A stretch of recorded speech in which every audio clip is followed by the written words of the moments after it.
Hello, everybody, and welcome into the Hot Path Show. I'm Johnny, and today I'm joined by a special guest. I have Nitzan here with me. How's it going? Good. Thank you. Awesome. So yeah, we're going to be talking a little bit about data-oriented design in game development because Nitzan actually is writing a book right now about that topic, and he kind of reached out to me, talking about this topic a little bit because he likes using data-oriented design in games, but he does not use ECS. Is that right? Yes, that is true. So yeah, we're going to be just kind of getting into some things here, and I'm very excited. We're going to be just kind of getting into his kind of theory about how he uses data-oriented design in games, and it sounds like he also has a couple Unity projects open that we can kind of share some concrete examples on some things. So yeah, how's that all sound to you? Sounds awesome. All right. Well, yeah, I think we're just going to go ahead and just start just by getting a little bit about your background of, how you got into programming and kind of your journey through game development. And yeah, let's just go ahead and start with there. How you got into making games. Always wanted to make games. Even in college, I was a CS major and just, spent all my free time trying to make games to figure out, that's like where I was learning programming. And I was really lucky that after leaving college, I got a job at Yahoo Games making web games. And that was like really early on. That was like 2000. So that was like the very early in the internet. That's kind of like prime time for getting into the web games. Exactly. Yeah. And we were building like single multiplayer web games. It was the number one destination. So learned a lot about making games then in Java, Java like 1.3 or something. But I really wanted to make video games. So while working at Yahoo making these 2D web games, I spent time building my own engine just to figure out how it worked. OpenGL, C++. And I managed to. I built this. Have you ever played Scorched Earth? The 2D game with you shoot tanks one at each other. I haven't. No, I don't Oh, know. Worms. You know the game Worms? Oh yeah, of course. Yeah. So I think Scorched Earth preceded Worms. Okay. And I was like, I'm going to make that in 3D, and I built that. It was pretty fun. And then somebody else saw that and decided to make his own version, and I kind of gave up on mine. And but I figured I want to make a game, so I quit Yahoo, and I made this action, sort of like an action puzzle game of a paper airplane flying through a 3D world, and you have to get to every level to get to the end of the level to pass to the next level. And showed it around, talked to Namco, and they were really excited about me having like building it for the DS, which I knew nothing about. Got a DS dev kit, managed to like build something, but it was really hard talking with Namco. Just like getting games published is really hard. Yeah. Especially in that day, and like when you're on platforms like the DS, which is a very locked down platform, and you got to go through all the hoops with the Nintendo and all that. Terrible. So it never came out, but I managed to get a job at EA building actual video games. So did you kind of like use that as like part of your portfolio, or did that just kind of like open the conversation with some people at EA? Like how did that kind of connection get made? So I had a friend who worked there. Okay, that although he worked on the corporate side in software engineering, but obviously having him refer me helped a lot. And the funny thing is that like I had an interview with this guy, like a phone interview, and he's like, he calls me up and he's like, okay, let's talk about linear algebra for 3D, and I'm like, oh, okay. And he's like, tell me what is the equation to find the distance between a point and a plane? And I'm like, I don't remember that. I don't know that, like I could look it up, but back then, so I could not remember what it was. And he's like, okay, fine. Tell me what is dot product. And I was just like, I was blanking completely at that point. And he's like, okay, thanks, bye. And I'm like, oh, wait, before you hang up, I can tell you how I used dot product, cross product, and distance of point to a plane to do collision detection and collision response in my game. Nice. And he's like, okay, what'd you do? And I was like, well, I used the distance to know when actual collision occurred. And then I use like dot product to find the angle, and the cross product to find whether you have to offset the angle or not, Yep. And that was the angle that you flew from colliding. And he's like, okay, thanks, bye. And he hung up. And I'm like, man, I failed like, that. Oh no. Right? Yeah. And then I had the recruiter call me back like 5 minutes later. She's like, I don't know what you told him, but I want to bring you in like right now. Wow. Okay. And so interviewed there. The funny thing is that actually I interviewed. They told me no. 6 months went by, and then I pinged them again because they had a job in Java to make web games. They also had like competitor to VR games. Interesting. The recruiter called me, and at the last second, I was like, you know what? I want to make real games. I want to make video games. And he's like, oh, let me bring you in and talk to somebody.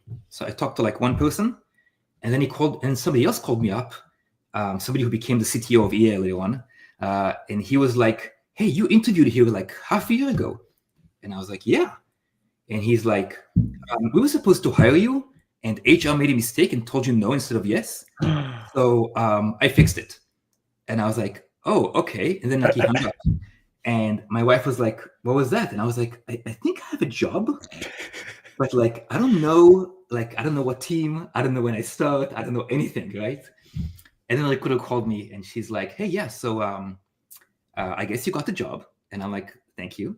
And I'm like, so by the way, what team is it? And she's like, I don't know. And I'm like, what role is it? She's like, I don't know. What's the pay? I don't know. And so it took like 2 weeks to figure it out. But then I joined the Godfather team. If you remember, there was a EA made a Okay. EA clone called the Godfather.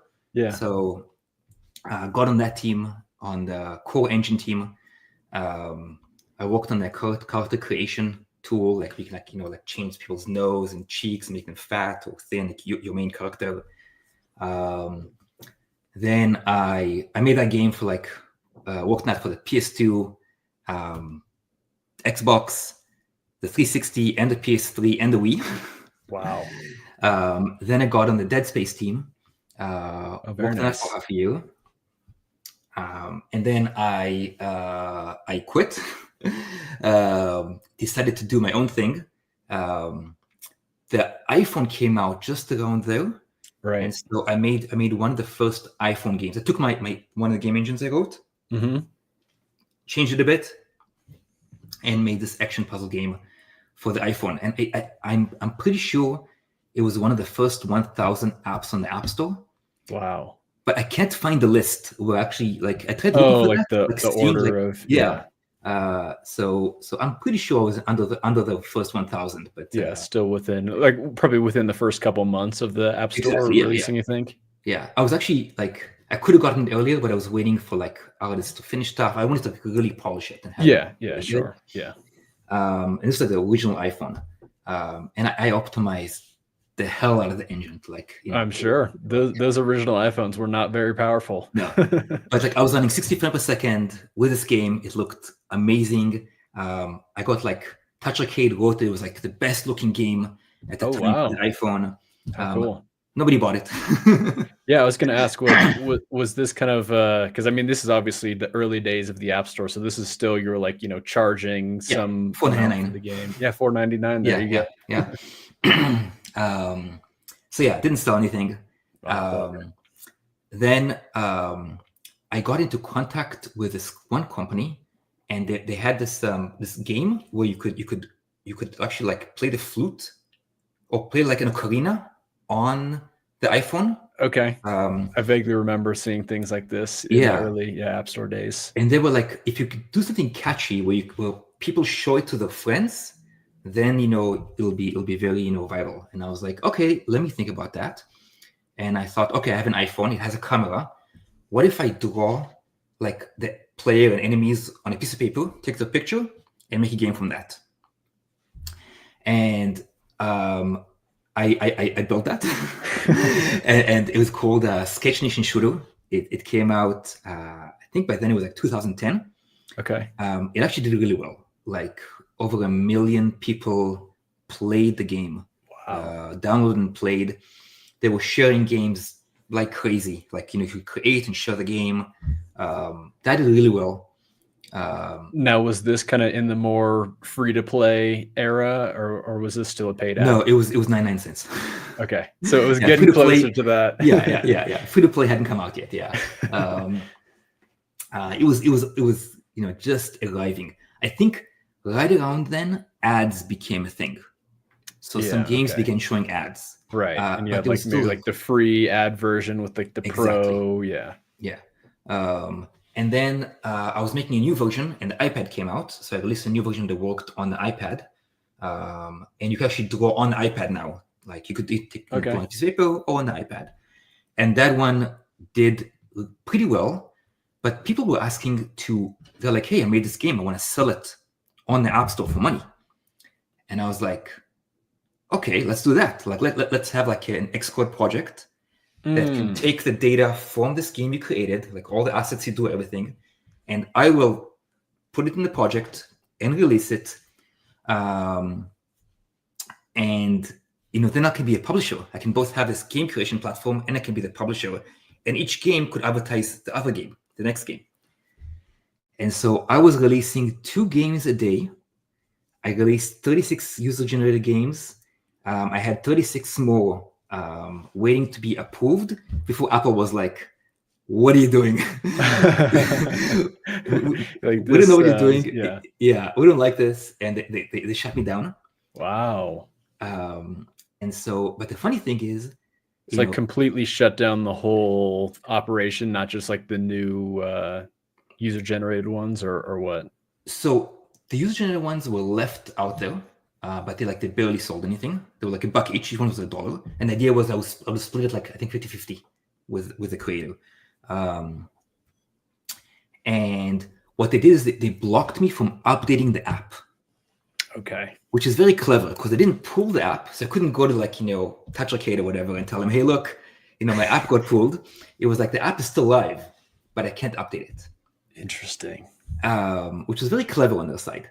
That's one way to put it. Yes. And so I kind of gave up.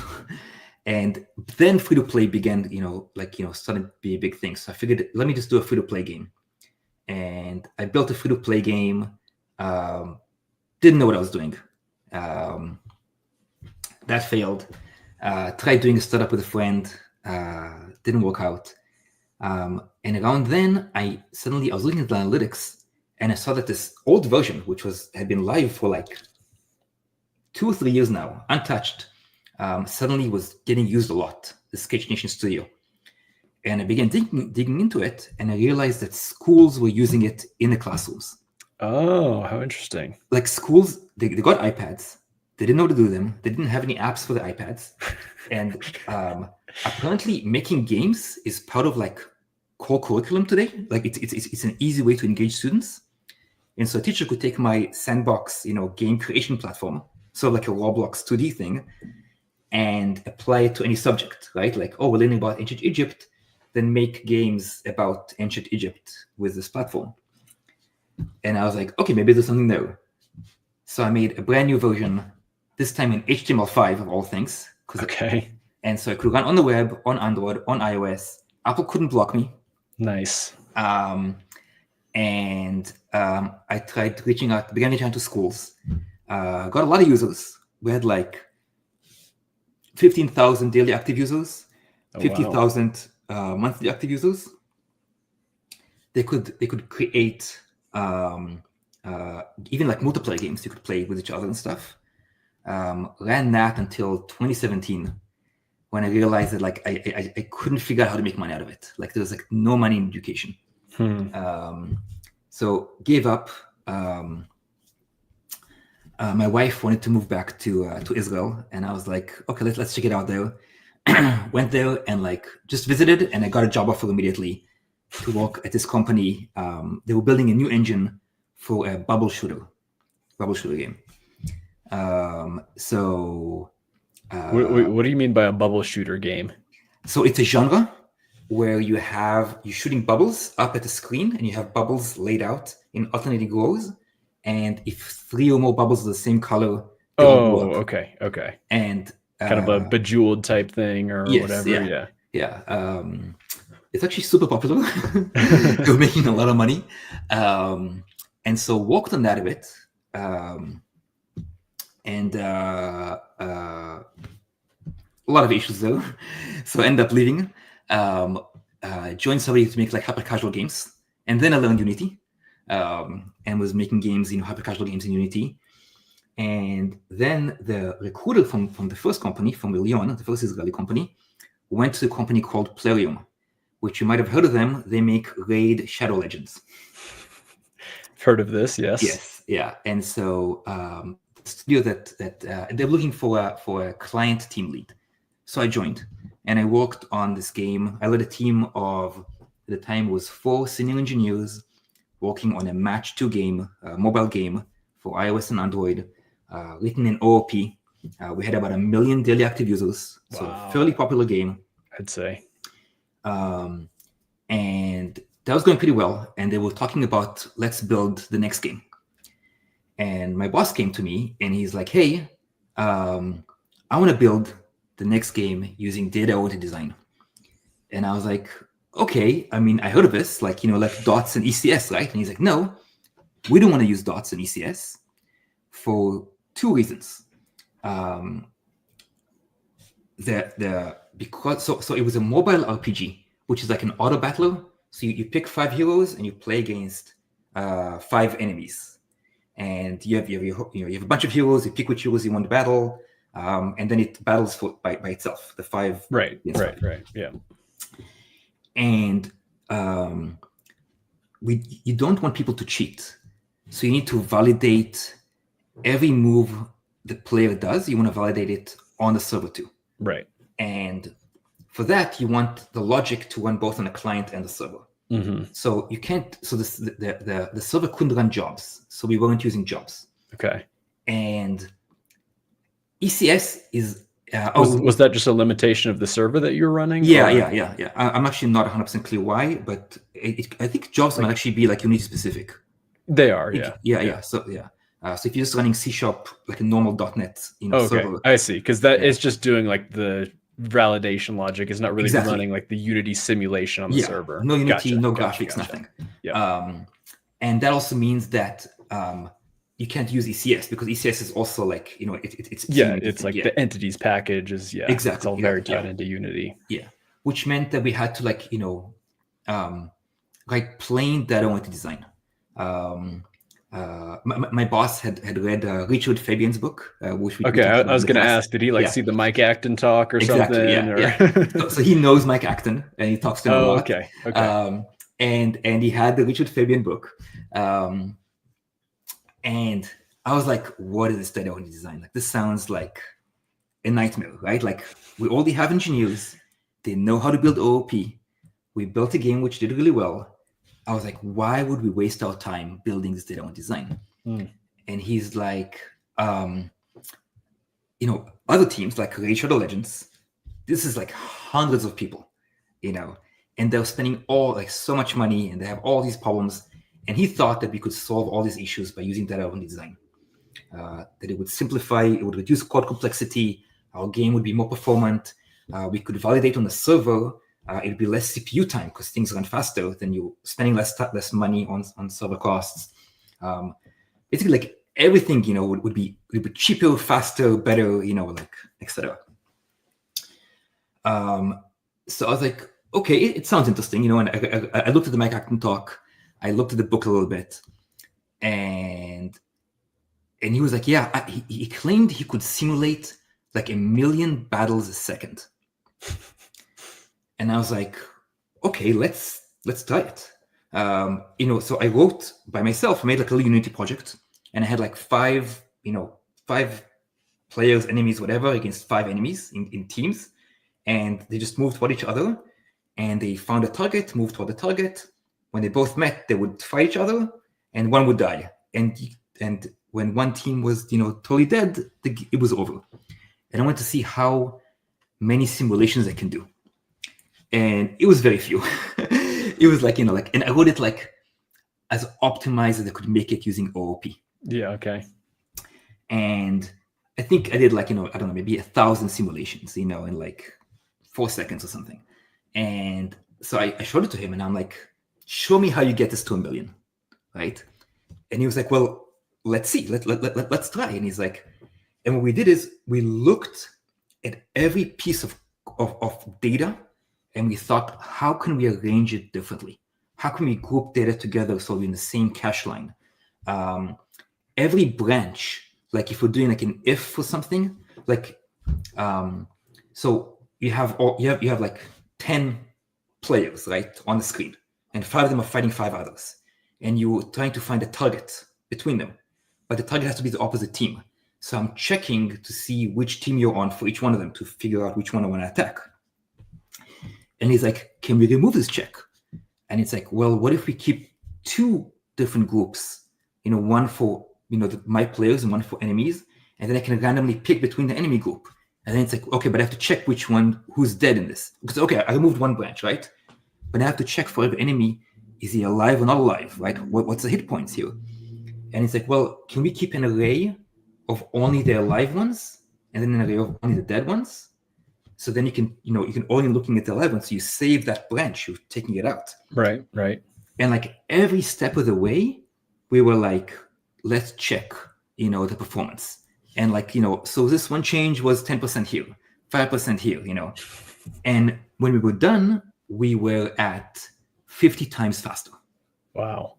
And then I was like, so how'd you get to 1 million? Like it was still, and he's like, well, on the server side, he can use SIMD, and he can do, it's like a 32 core, 32 CPU machine, right? Okay. So he was kind of cheating, right? Because he was gonna like, sure. Yeah. But at the same time, like 50x faster, I was like, okay, I'm sold.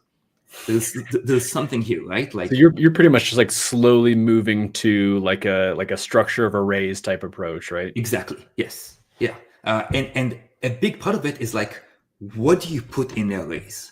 Like, do you have an array of like, instead of an if or else, I put it 1 over 0 and I just multiply it, and so like saving the branches and then checking if saving that branch is actually faster or not. And then things like, like is for loop or for each faster? And then it's like, okay, let's try and actually measure it and see which one does better, for our simulation. And so that like really opened my eyes that there is something here. You can actually, the way you structure your data, you could get huge performance gains. And then we began working on this project, and we were 6 senior engineers.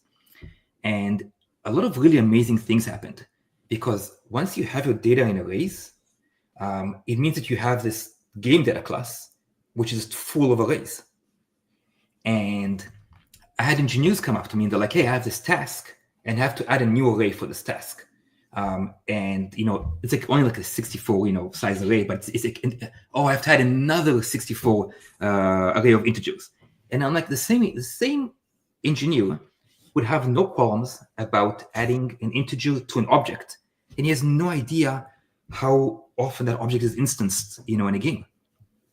But the fact that he sees that array of that much data makes it like very apparent what you're doing. Oh my God, should I solve this a different way, right? And there's a lot in Richard Fabian's book that is beyond the idea of just let's structure data to get it into the element cache. Like a lot of it is like, let's have a different menu for every type of menu. Like I'll tell you like this issue we had in the OOP game it was called Lost Island Blast Adventure. The match to it's called Match 2 game.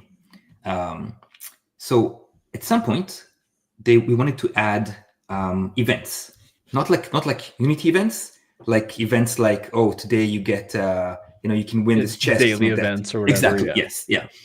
And there is a schedule that is downloaded from from Google Sheets that the designer fills out, and we put it locally, like in the resource folder or something, and we have to load it and parse it. So we wrote an event manager. And then, a few months later, they're like, hey, we want to have events that are run online, like multiplayer events. And it's like, oh, we already have an events manager. Let's use that, right? Like OOP, right? We already have it. Let's reuse it. So we use it for that. And then a few months go by, and they're like, hey, we're going to have these special offers that pop up, like for Christmas and stuff like that. And that's also run by a schedule. And it's like, oh, well, we already have this events manager that can parse a schedule and run things. Let's use that as well, right? Like OOP, like you're using code. Even though each of these three things was totally different. And then we had the shop sometimes has a happy hour where the prices are cheaper. That's also run by a schedule.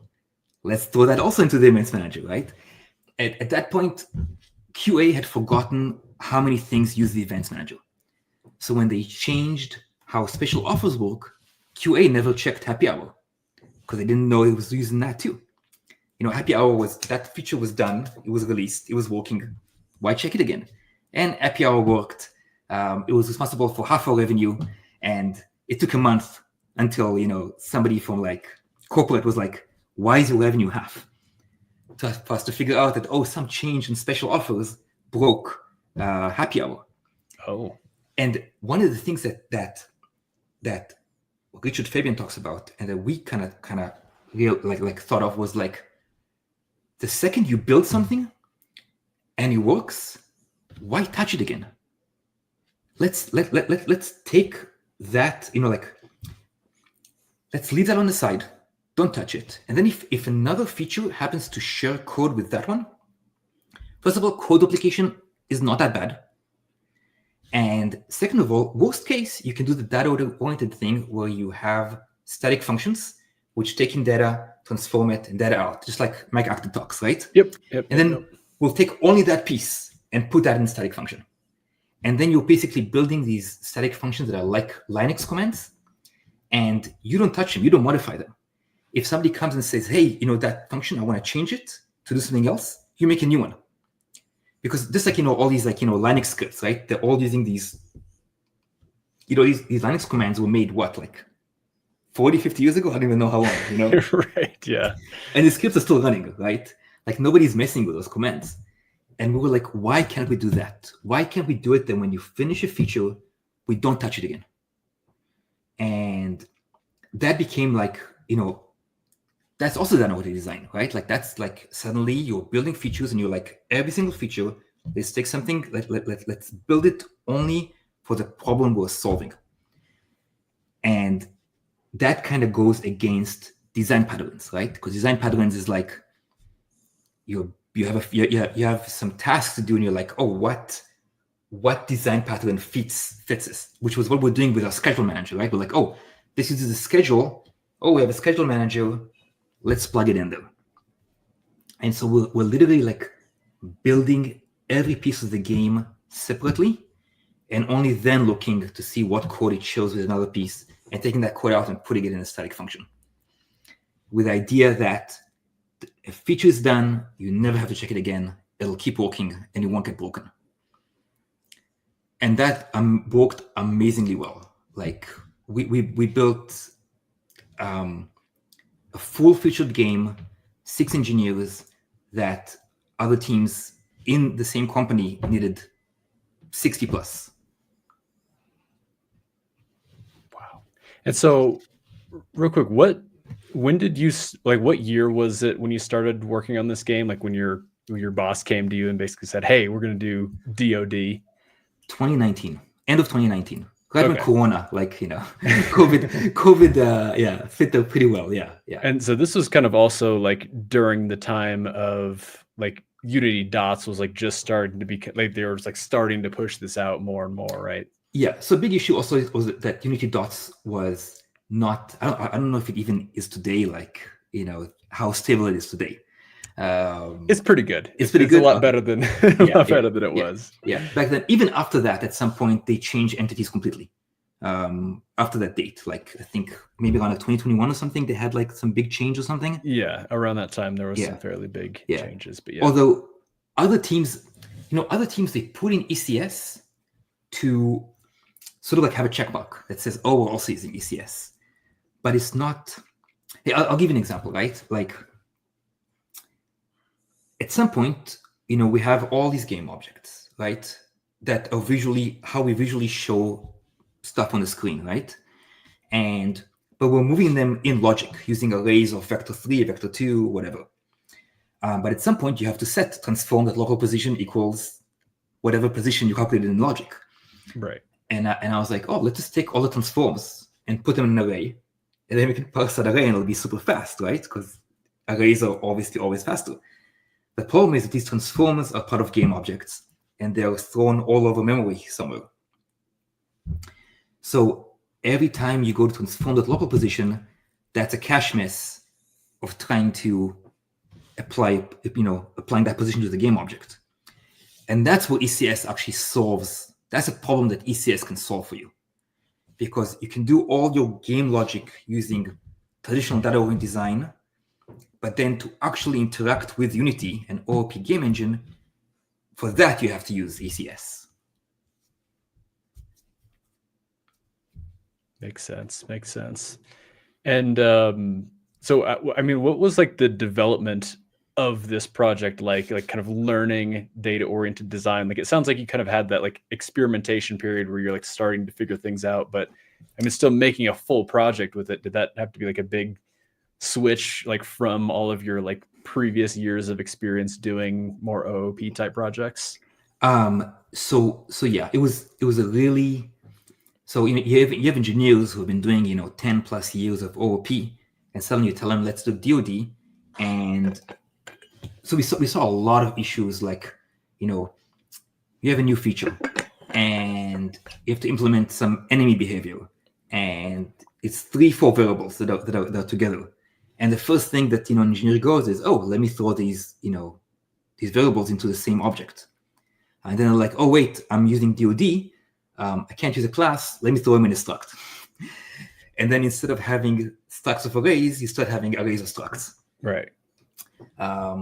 And so all the time, like you could see the engineers would slowly drift back into OOP, right? Like slowly, they're like, oh, if I have a struct with all these variables, I could have, functions that take this struct, and like they're slowly going back to, to classes with objects and, so all the time we had to rewrite things a lot because people would start drifting off and be like, no, let's bring it back to DoD. And we were learning on the fly because basically the whole idea was we don't know what we're doing. We don't really know. It's like the only thing we know is that when we have a feature or something to implement, we want to think of the data first. That was like the only thing. And then every feature that came, we're like, okay, let's think about what the data is and then think about how we implement it, which is completely opposite of how usually you do OOP style, So that was really, really, really, really hard. It was like some of the engineers were like, oh my God, I'm sold. DoD is the future. And some of them were like, I really don't understand it. Like I think OOP is just as good. But I think that was like mostly our fault that like, you have a deadline. Like I went through the process of taking an OOP, that little demo I made, and switching it to DoD and seeing that it actually ran 50 times faster. A lot of my engineers didn't have that. And we were we'd have this like weekly meeting where we do like either code review or we just try stuff out. Like let's see what happens if you add an if statement here, or if you change this into this kind of an array, or different data types.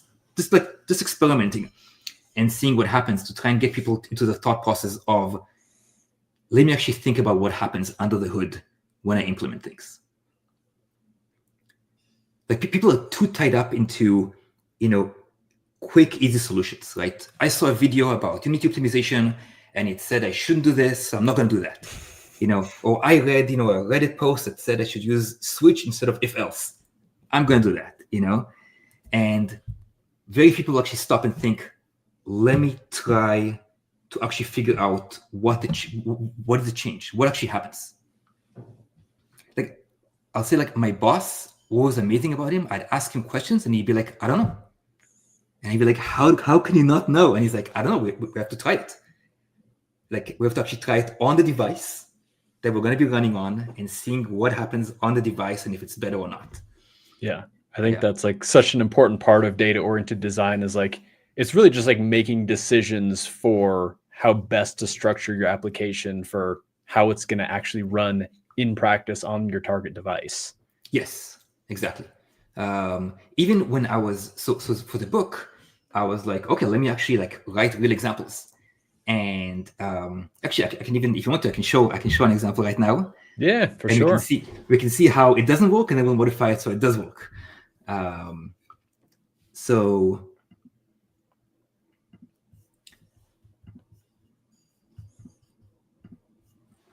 So what we have here, you can see my screen, right? Yep, I got it up. Okay, so we just have a really simple Unity project. We have literally a single script that runs.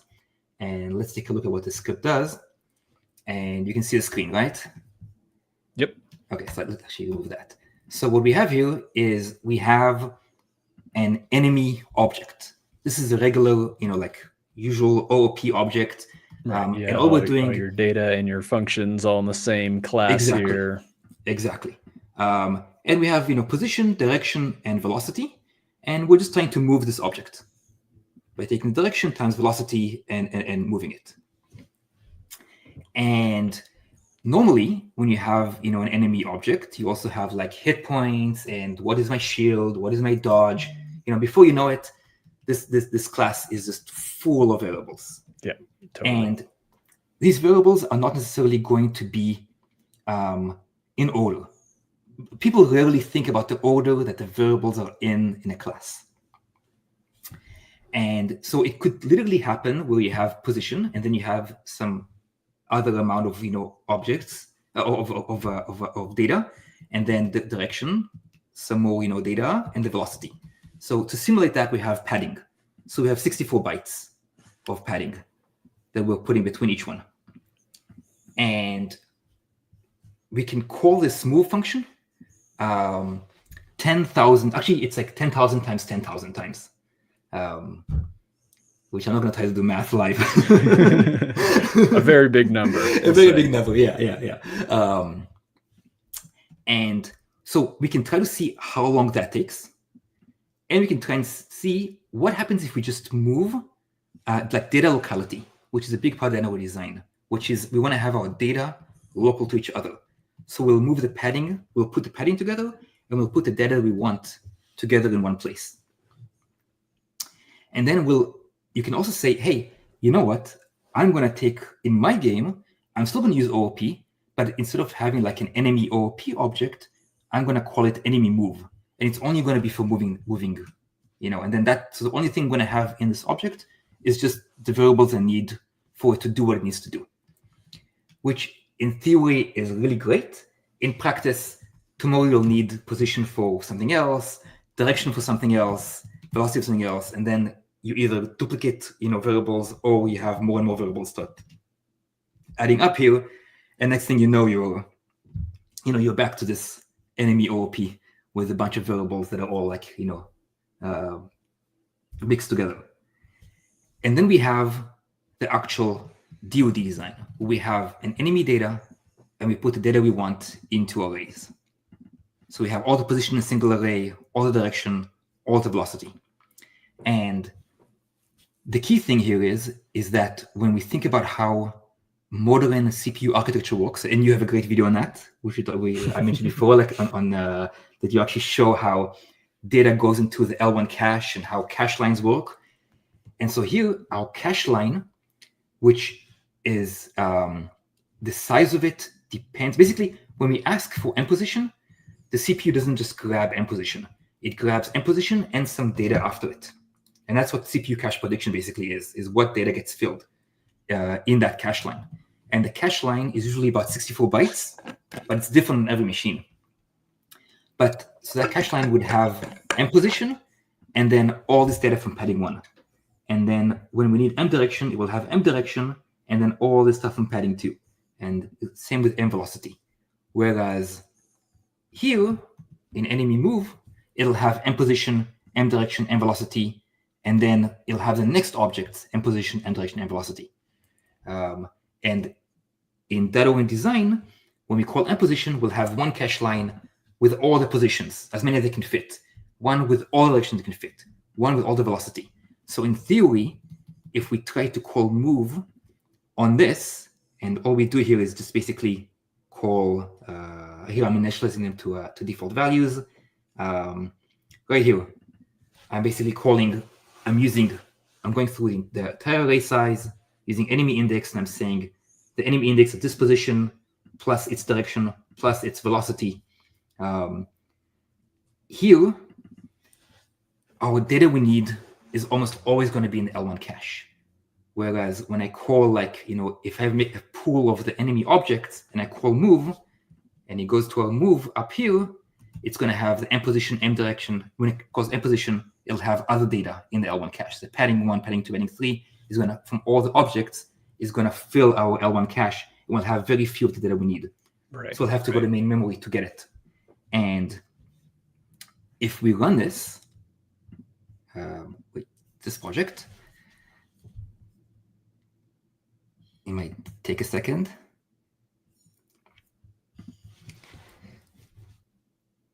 So in theory, the first one should be the fastest. It should be the slowest because it's objects with all of the data mixed.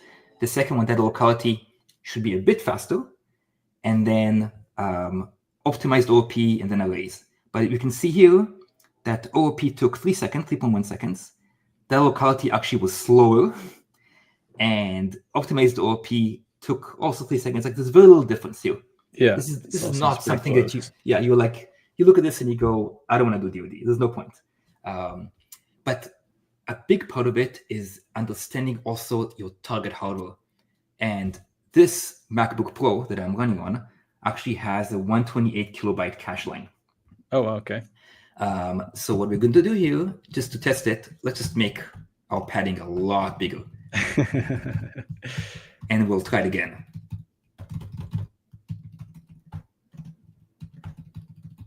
Yeah, and even though you're putting in kind of like false padding here, I mean, this is still realistic. Like, people will be like, adding fields to structures over time, and like, this stuff actually does happen in practice. Yeah, it goes so quickly, it's crazy. Let's see how fast it goes. Always scary to do live tests. And another thing is that it's always really important not to run it in the Unity editor, but actually to compile and run it in actual, an actual application. But already we can see, okay, our OOP data locality, some weird stuff happened. Most likely Unity is doing something crazy. But already our optimized OOP and our arrays especially was 2.4 times faster. Yeah. To go through it. And when I do it on like Android devices, this is 10 times faster. So literally all we did is we took our, it's unfortunate that on this example, this didn't happen faster, but if you run it on a mobile device, this will be faster. Yeah. And well, again, that just goes back to, testing on your target hardware that you're running it on. Yeah. But like, this already would show that just arranging your data so it's closer together can give you a performance boost. But placing your data in arrays, literally having this enemy data with all this stuff can make your code run 10 times faster. And that's like what we did. Like, we had, in the game I worked on, by the way, it was called Nova Legends. It was a sci-fi mobile RPG similar to AFK Arena, in the same world as Raid Shadow Legends, but not exactly. It got canceled, I think, a few weeks after it was released. No. Yeah, not because of the code. The code was perfect, I'm sure. The code was perfect, yeah. But obviously, like one downside people talk about is, yeah, this enemy data class is going to get bigger and bigger and bigger.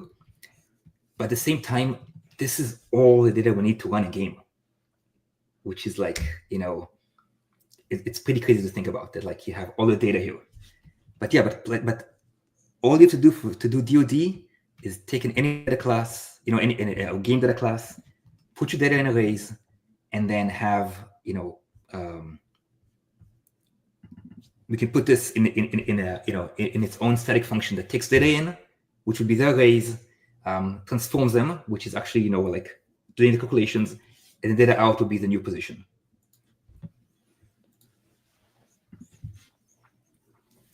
That's awesome. And so, I guess we can maybe start bringing up, because this is actually, is this one of the examples in your book? Yes. So it's in an appendix, like the real world examples are in an appendix. But even the first chapter, which is free, by the way, and anyone can read it online.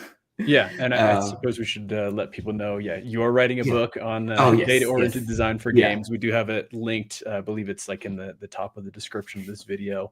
Yeah. And so, I mean, I guess to kind of wrap up, your experience at that company working on that data-oriented design project, how did that kind of lead into, where you are now and kind of writing this book? So that company, I left and joined a bunch of people who were like who left that company to make another game, also done data design, which also worked really well. But unfortunately, it was a startup, ran out of money, began looking for a job, and I was shocked at how few people actually know about data design. And like, think about how few people know ECS. And then it's like it's that order of magnitude less people know about data design. And I figured, let me write a blog post about it. And so I began writing blog posts, and then I was like, maybe there's enough information here to actually write a whole book. And so I began writing a book, and I began looking for a publisher.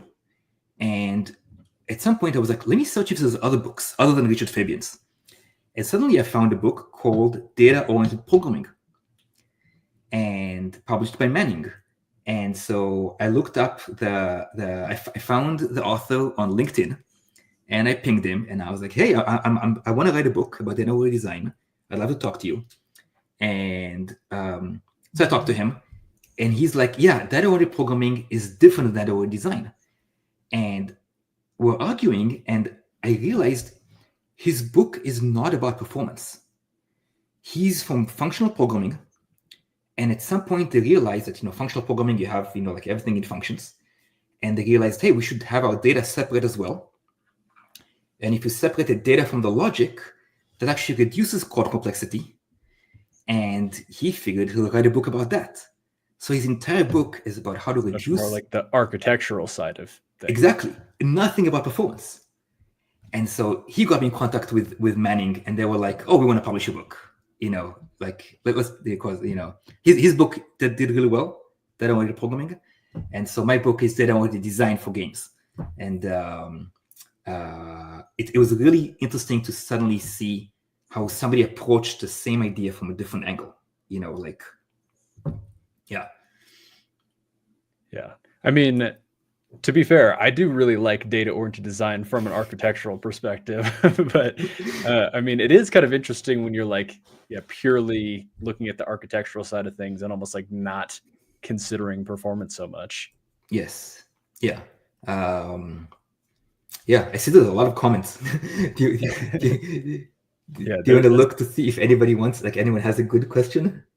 Oh, I mean, we can kind of maybe start talking about your book. There's just been a bunch of I see like a lot of stuff. Like people are writing things like Rust is L2K, like all these things that are not necessarily accurate. Let's give us your opinion on Rust real quick.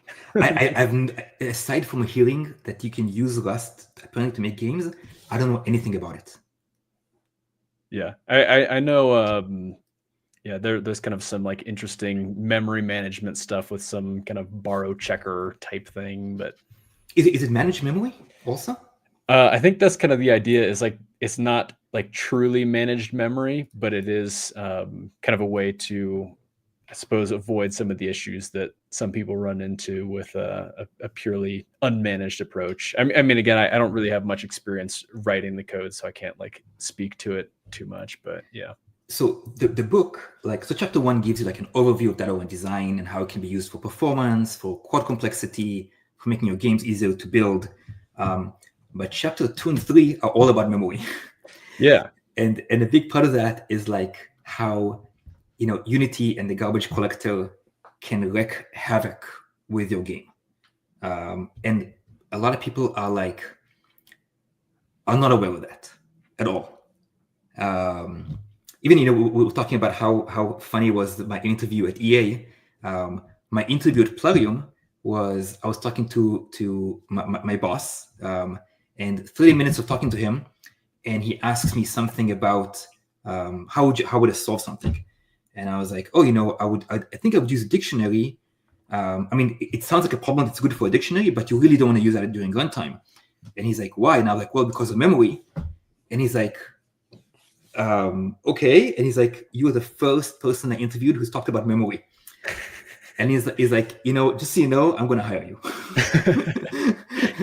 Like, just kind of like, I was like, just relax a little bit. Like, I think we're good. And I was like, it's that bad? Like, people don't know about memory? Like, it shocked me that, and it's true that so many people you talk to, who, a big thing about how amazing Unity is that people manage to build these amazing games without understanding, like how things actually are laid out in memory, how memory works. A lot of it is just them getting lucky that, even when I worked at this one company on the bubble shooter called Ilion, they didn't know anything about memory. And I was like, you guys realize that you can't just allocate memory willy-nilly in the middle of frames. You have the garbage collector, and it's going to run at some point. It needs to clear that memory. You can't control when it runs. It's going to have crazy slowdowns randomly in the middle of people playing games. And they were like, what? No. And I was like, yes. That's kind of how it works. That's how, yeah. And they're like, we have never run into this issue ever. And I was like, okay, but just like, let's just, try to move allocations as much as we can, pre-allocate things into pools, and stuff like that. And they were like, they thought it was crazy, and, until one day the CEO comes and he's like, hey, why on my phone sometimes when I do this, the game stutters? It shouldn't stutter. Jesus, yeah. Yeah. And it happens randomly. And it's like, well, guess what? Now we need to go back and all those allocations you guys are doing, we have to move them out. And, so it's really amazing. Like, people know about pools, right? Like object pools. Mm-hmm. There's videos about object pools. Unity talks about it. Of course, yeah. And a great question is, what do you do if your pool runs out of objects? Expand the pool. And they're like, oh, just expand the pool. And it's like, well, how do you expand it? It's like, you have to double the memory. You just defeated the whole purpose of having a pool. The whole idea of a pool is not to allocate it during runtime. Right, yeah. And it shows like that. It's a question that I ask during interviews, and almost everyone fails it.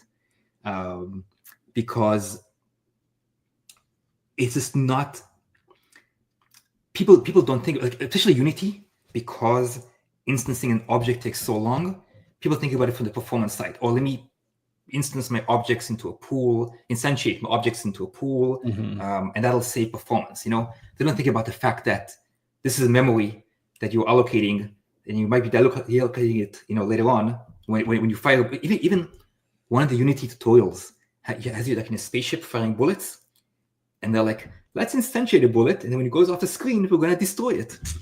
And it's like garbage collector hell, and it's like a lot of people just don't think about the memory aspect of how am I laying out things. And that's like in the book, like I think chapter 2 is all about what memory is, stack, heap, how things get laid out in memory, how structs laid out, difference between a struct and a class, which is very different in C# as a language compared to other languages. And then chapter 3 is actually about object pools. When do I allocate? When don't I allocate?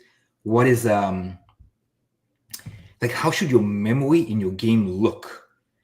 Like if I'm like in theory, if you could graph the memory that your game is using, it should be like, I allocate a chunk at the beginning, which is what I need, and then I load a level and I allocate whatever's needed for that level, and then while the level is running, I don't allocate any more memory. I have all the memory I need. I'm working in that memory, and then when I'm done, I deallocate the memory that was for that level.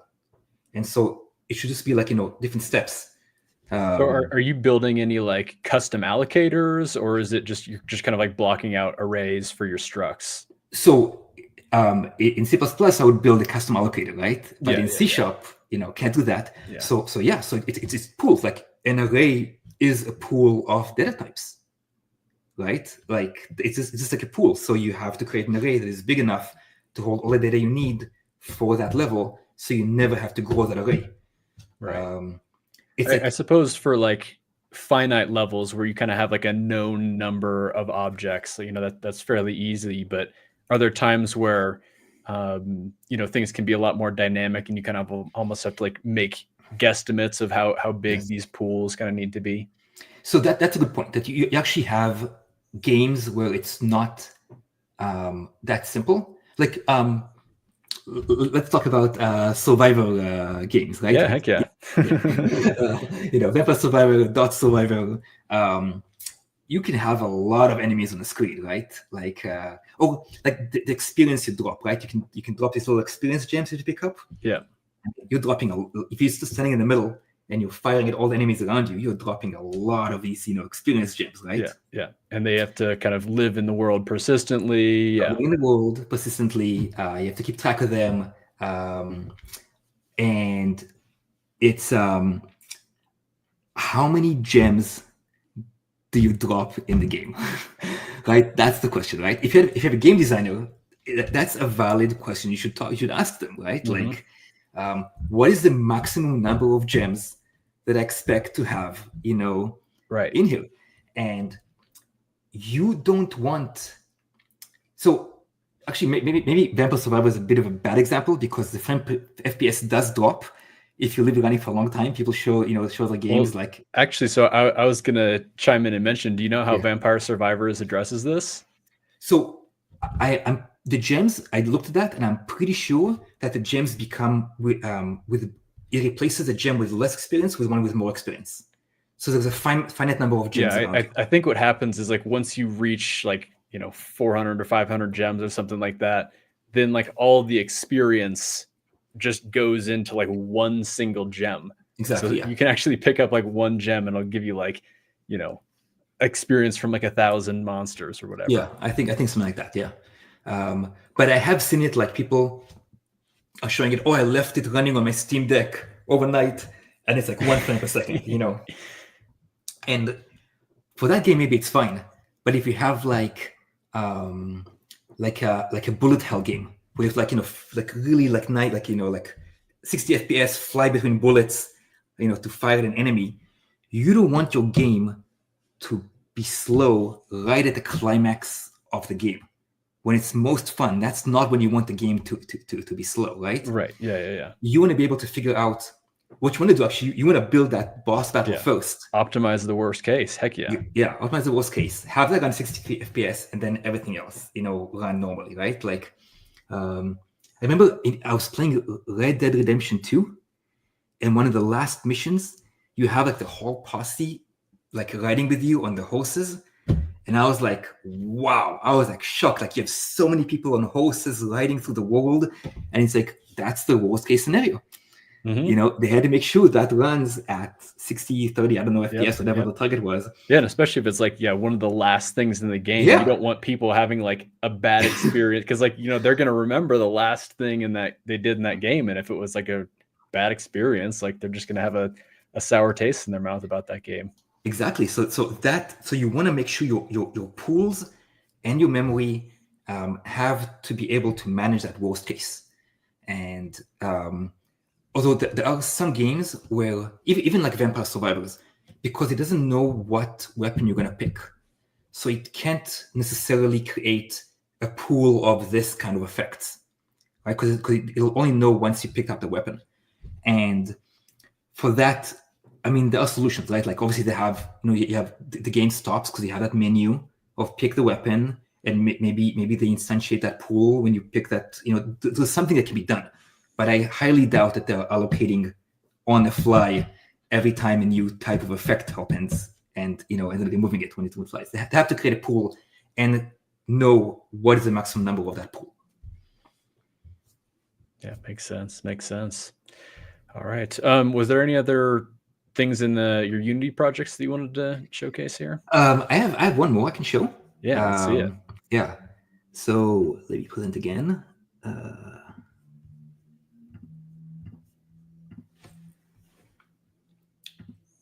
So this one, it's supposed to show the difference between OOP and DoD. So what? Let's just run it first. What we have here is we can choose to run a simulation of enemies bouncing around the screen, either with DoD or OOP.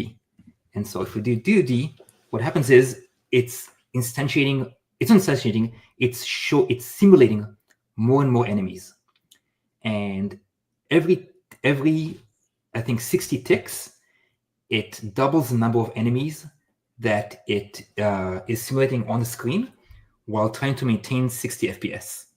So like it's right. It kind of levels out. Yeah. Exactly. And then if it goes above 60 FPS, it goes back down to the last number that was below. If it goes below 60 FPS, it goes back down to the last number that was below 60 FPS and starts spawning from 1 again. So at some point, it's supposed to find the number where you're most likely to be at 60 FPS. Right. And again, we're running this in the editor while streaming.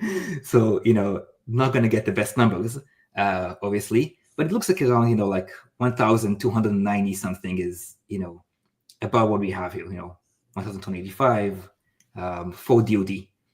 And for OOP, it's actually game objects where each game object has a script running.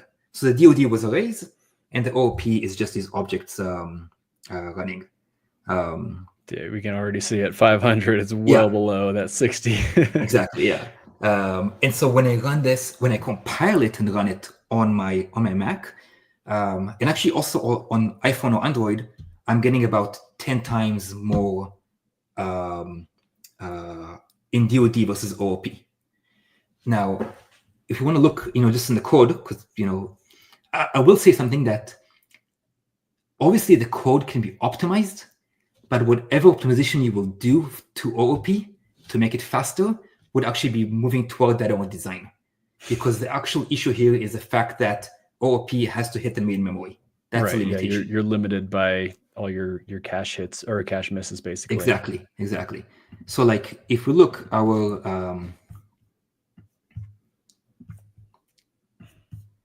our enemy OOP is just it holds the data we need. We initialize it to some data, and then in the update function is where we're actually running updating the position and then setting the transform for it. And the handle collision, it takes a different enemy OOP object and then checks against that object with its local variables if I collided and where to go. Whereas if we go to the first of all, we have in our game data, we have our enemy position, enemy direction, our arrays. We have actually, could you just zoom in real quick on it? Make it. Oh yeah, sorry, I forgot that I was. Here we go. Much better. Yeah. Okay. So we have our data in arrays, and our velocity is actually stored in. We have this thing called balance data. Actually, it's not here. Where is the velocity?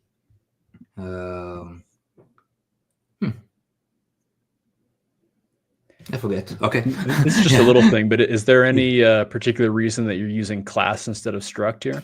Yes. So that's actually, I have a whole chapter on that. Okay. In the book.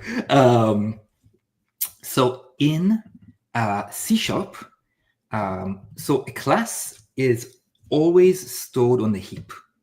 And if you know, in your machine, you have two types of memory. Like it's one memory, but it's split into the heap and the stack. And the heap is, I don't want to get into that. It'll take too long to get into that. But basically, the idea is that if you want to, the stack is like a regular stack, right? It's data as the program's executing, you're just kind of adding and subtracting from that stack. Exactly. Yeah. Like that is one after the other, which is really good for data locality and DoD. But when you pass objects to functions, like class objects or struct objects, class objects are passed by value, meaning we're just passing the address for the objects. When we pass a struct, we're actually copying the data from the struct. So the bigger the struct, the more data we have to copy, which actually can affect performance. That makes sense. But also, anything that is like dynamic memory, not anything, but most things that are dynamic memory have to be allocated on the heap. I'll know that it's possible to allocate dynamic memory on the stack, but things that can get really big because the stack is limited in size, like arrays, get allocated on the heap, which means that even if this was a struct, this would be on the heap, and this would be on the heap. And what would be on this? Yeah. So even if I put that struct on the stack, all we'd have for this would be an address to the heap to go to it. And so if you look, actually, Microsoft themselves say to only use structs if your data is 16 bytes or smaller for the object. And you definitely shouldn't use it if that struct has data that is pointing to the heap, which could be also strings. Strings are it's dynamic memory. They can be any length. Yep. So a string is a pointer to the heap also. So like strings, arrays, other objects, all that stuff. If you have that, put in a class.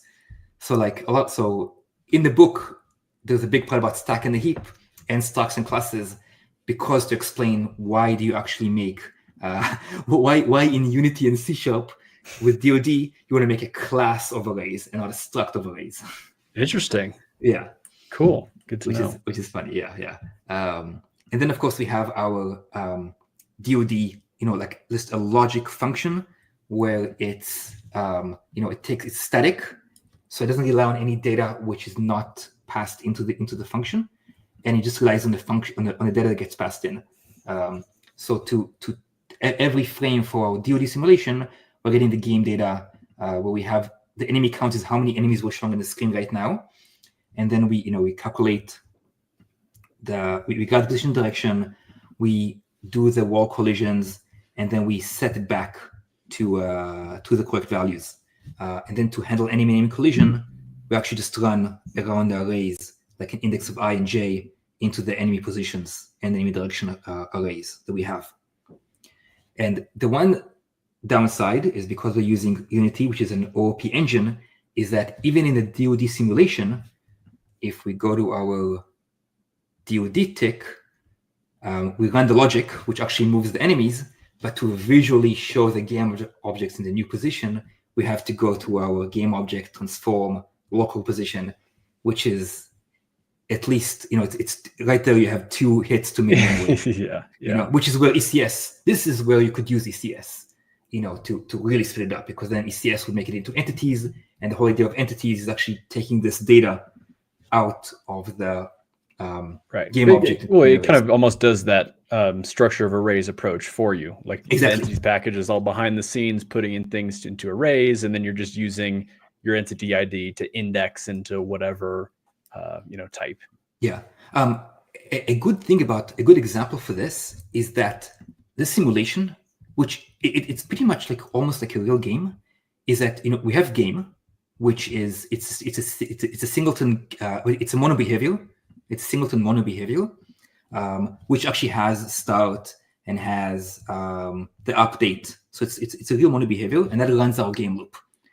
But for our architecture, so we have the game.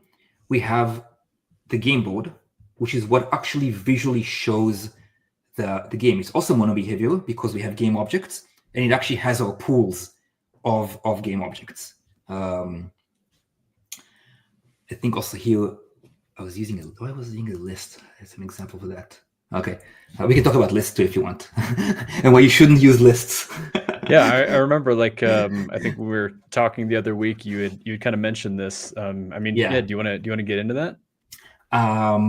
Yes. Actually, let's just go over this for 1 second. Like, that, you know, these, if you discount this enemy OOP, which is like the object-oriented programming, for a DoD architecture, you only need these 5 base files, which is so much simpler than having an ECS game where you have to have an ECS system for every single type of data. Because all we're doing is we're throwing all our data into game data with arrays. We have our logic, which is static functions, which is like the systems in ECS, which are just functions that take in data and output data. We have our game loop, which is what we need to have to actually run the game loop. We have the board, which visually shows the game on the screen. And we have our balance data, which is data that doesn't change in the game. That's data that the designer set, like the maximum number of enemies I can have on the screen ever. And that's like literally your game. If you're building a DoD architecture, you can start from this. And chapters 4 and 5 in the book cover that. Like that literally you can, like how simple it is to actually build a DoD game compared to ECS or OOP. That's very nice. That's very nice. But let's talk about lists. And, yes, I was going to say. Yeah, yes. So I'm gonna stop sharing. But yeah, we can just. Yeah. So basically, because I guess to preface this, I was kind of always, you know, of the assumption that, you know, when it comes down to it, lists and arrays are pretty much the same thing, except when you want to go past the limit allocated for that list, and then it kind of incurs that, you know, memory allocation and moving things around where there is kind of some performance hit of that. So I mean, let's kind of hear your take on the lists versus arrays. Yes. So like, I think the important part here is always to think about the approach that whenever you look at something new, like lists or dictionaries or any sort of, like, you know, somebody tells you to use addressables, something like that, right? Is to always think about how is this actually stored in memory. And so when I think about, and then I think about how would I implement it in memory? And then if I think about list, it's an array that keeps growing. And it means that every time I have to grow it, I can't resize an array. The only way to resize an array is to allocate a new array and copy all that data over.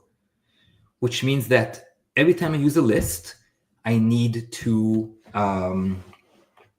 I need to first of all check to make sure I didn't get over the limit. So I have a branch check there, which I wouldn't have normally. And then if it grows at some point, I'm gonna have to duplicate it. So right off the bat, you can say, okay, we can, like a pool, we can decide how big our list is going to be, and we can pre-allocate it to a certain size, right?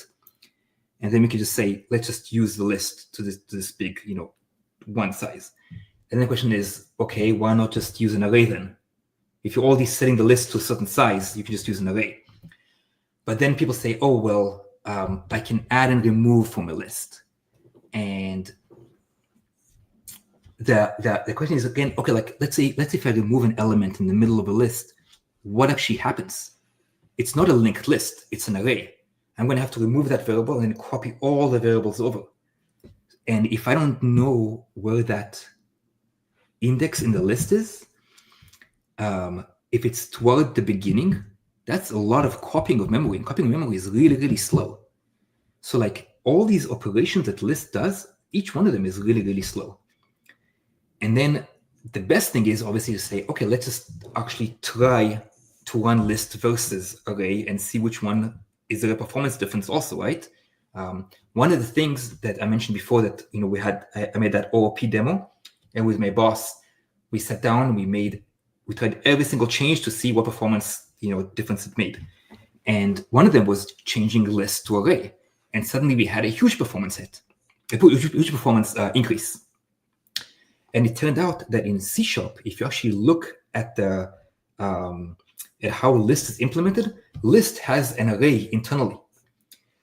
But when you are somehow, it's really weird, but when you are actually trying to index an item into a list, what gets cached is the address of the array, not the elements inside the array. So every time you go into it, you're actually getting a cache miss.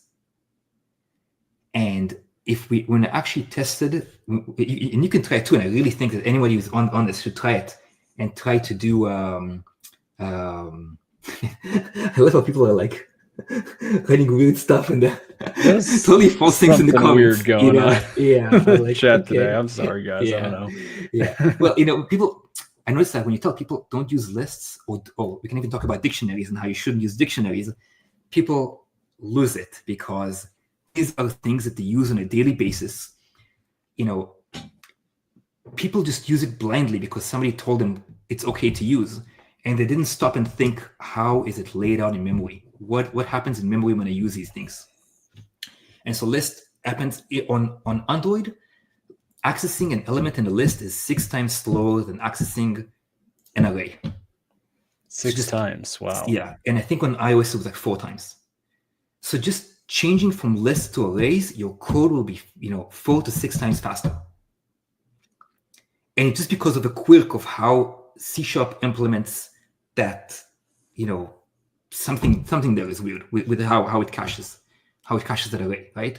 And it has an extra branch check, because it needs to check that it didn't go over the size, because it needs to know to increase it. Like all these little things that you don't think about that happen behind the scenes, which is always like, if you're using something that's built in, you don't really know what it does.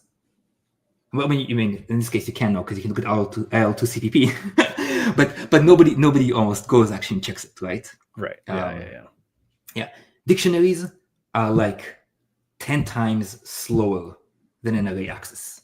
In fact, with dictionary, you can, so if you have an array and you are linearly going through the array and checking every variable to make sure if it's the variable you're looking for, to find that index, that will actually be faster than a lookup into the array, into the dictionary, assuming that the array you're linearly parsing on fits into the L1 cache. Which is if you actually search about O1 versus ON, there are many, many blog posts about how ON can be faster than O1, because of the CPU cache. And dictionaries... That's kind of funny. Yeah, I guess that makes sense. Yeah.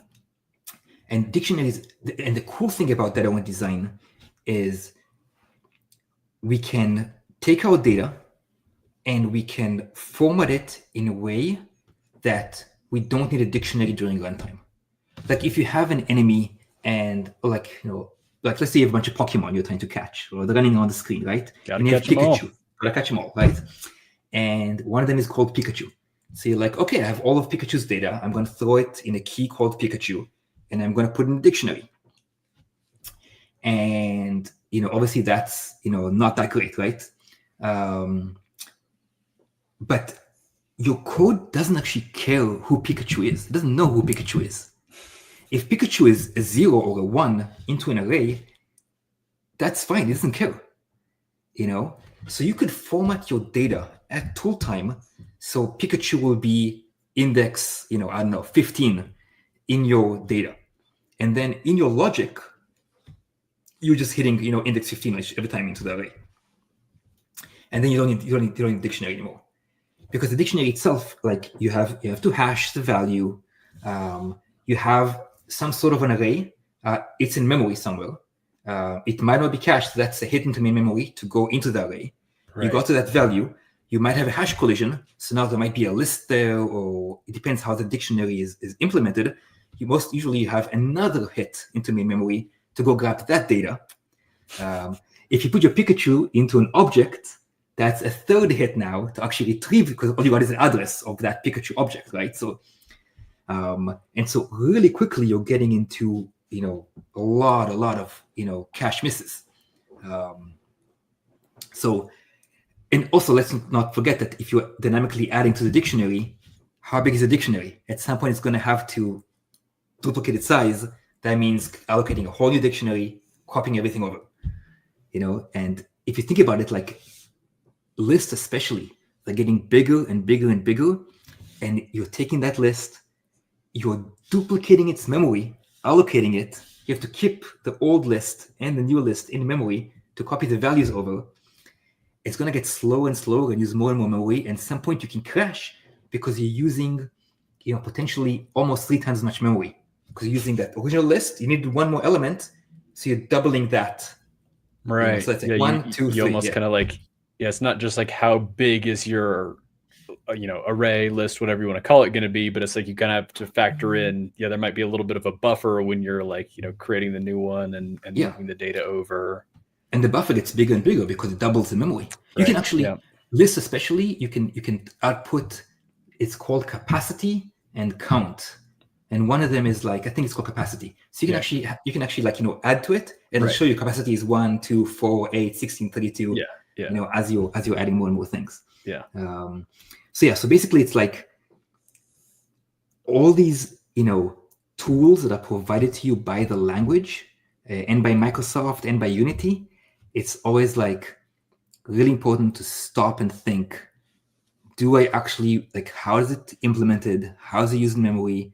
And do I actually want to use it or not? And to test it yourself on a target device to see what the result is. Yeah. So actually, that was one of the things that I was going to ask you about, is because it sounds like you're doing, some of this performance analysis in like a very isolated environment where you're like, testing the performance of a list versus an array on, whatever device. But I guess in the context of like a whole project where you're kind of like building things out and like actually, doing this, like how often are you taking, performance measurements? Like, are there any like particular strategies that you do, or it's just kind of like a as needed basis? Like, I guess, how does it differ like in an actual project as opposed to these more isolated environments? So actually it's better if you have an actual project, because you can see real world results. And actually, one of my former employees, a good friend of mine, he joined this company that they have an OOP game that's been out for like 10 years, I think, or 7 years, I don't know. But it's a project's been out there for a really long time, a lot of users. And he came in, and one of the first things he saw is, one, he couldn't profile the game because the profiler crashed because the stack trace got too big. And he noticed that they were dynamically allocating lists at runtime in functions to hold temporary data. And so first thing he did is, giant OOP project, and he's like, oh, let me just fix that one issue right here where I can take this data out, put it, pre-allocate it, pass in the pre-allocated data, and then you don't actually have to allocate and garbage collect it every single frame multiple times. And just there, the profiler suddenly is running no problem, and they can actually look into the game to see where other slowdowns are happening. I remember in Lost Island, we couldn't even debug some functions because they were too complicated OOP-wise. So if you have an actual project, that is the best place. Because, as you saw in the example, where I ran it on my Mac and we didn't see any performance gains. We put out that in arrays and it was exactly the same. Because the cache on this machine is so big. Having an actual game you can test, that's the best you can do. And going through it slowly and looking at every single data, how can I put it into an arrays? Every single branch, do I need this branch? Can I remove this branch? That is the best way to do things. I had this one game, a DoD game I made. It was a match 2 game, merge 2 game. And we had an AI that could play the game, only the logic of it. And I was checking if the AI is active with a branch. And it was worse than that. I was checking using a singleton. So it was going and checking if the instance of the singleton is actually existing or not. And then taking the boolean from the singleton and saying, hey, the AI is running. And this was everywhere in the code. And I looked at it and I was like, oh my God, this looks terrible. I should pass that variable down, and use it locally, like on the stack, instead of going into my singleton. And I made that huge change, tested it, and there's no performance difference. So sometimes it's like, weird things can happen. I could dig into it and find out where it is. It's and why it happened. There's some deep optimization in the compiler that exactly yeah. But it's really important though not to count on that. Another example is that you have data and the designer says, oh, we're only going to have like you have an array of like what type of enemy you have, right? And the designer says, oh, we're not going to have more than 200 enemies. So like, I can use an unsigned byte. And, if I have an array of bytes, that means I can fit more data into my cache line. That'll be way faster, right? I mean, it makes sense, right? Like you fit way more in the cache line than in integers. An array of bytes should be 4 times faster than an array of ints. Right? Because it's 4 times data, and int is 4 bytes.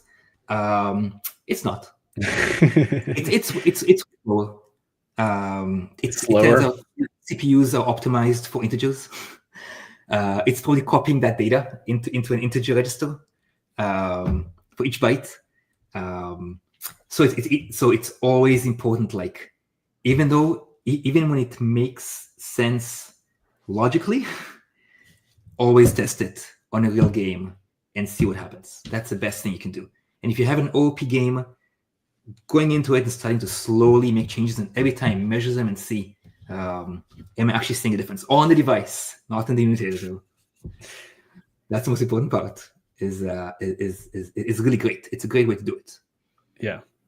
And is your kind of approach to prioritizing what things need optimization is really just opening the profiler and just starting at the top and going down basically? Yeah, I think that's so. For an existing game, definitely. You definitely want to only optimize what you need. Mm-hmm. For a new game, if you can already build it using data-oriented design, then a lot of people, when I talk about DoD, they're like, oh, premature optimization.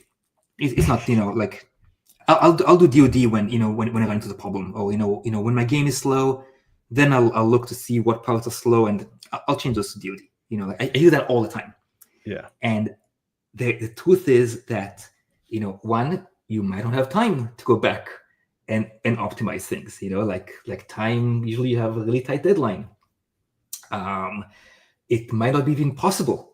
That code might be so intricate now and is used in so many places that taking it out and making it DoD might not be that simple. It might not be trivial.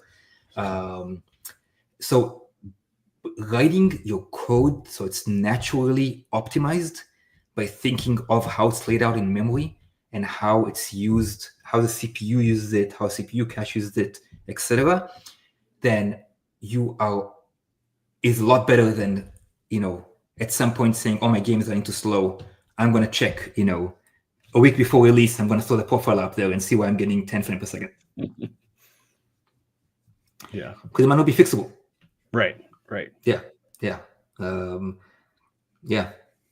And, what you're talking about kind of about some of these memory optimizations reminded me of the thing that you were telling me before we went live here about why don't you want to tell the people about where you learned all your memory management strategies from? Oh, yeah.